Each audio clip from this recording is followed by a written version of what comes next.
Right now, more votes are being cast in Juneau Beach and Lake Worth Beach, and runoff elections turn out especially strong in Lake Worth Beach, we're told, where newcomers are being swept into City Hall. WPTV News Channel 5's Matt Cesny live with the latest on today's race. Matt. Michael, the two candidates for city commission here were the top two finishers in the March 9th election, but neither got 50% of the votes, so we have this runoff today.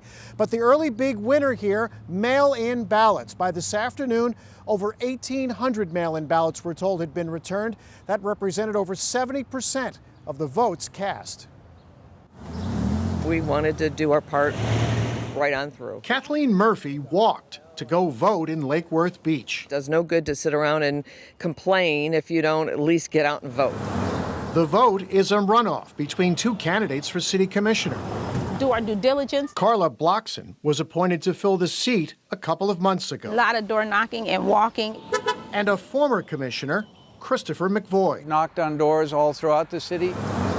Incumbents in Lake Worth were swept out in the March 9th election. The city now has a new mayor and two new commissioners, a turnaround so surprising. I'm unable to offer my certification. One outgoing commissioner refused to certify the results. The election supervisor says nothing was wrong with that election. This runoff will settle the last commission seat left. We've had a long stretch where it was not very open.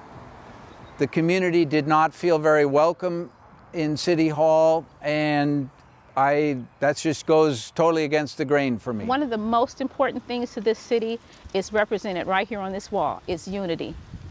We need to unify the voices in our city and make sure that everyone feels that they're heard. The candidates are both painting themselves as the faces of change in a city facing more changes. I know there's always been, for as long as I've lived here, a controversy between development versus keeping it the small town atmosphere. Well, we will know the winner of this race by tonight. The polls close at 7, but again, most people here have already voted by mail. We're live in Lake Worth Beach. Matt Cesny, WPTV News Channel 5.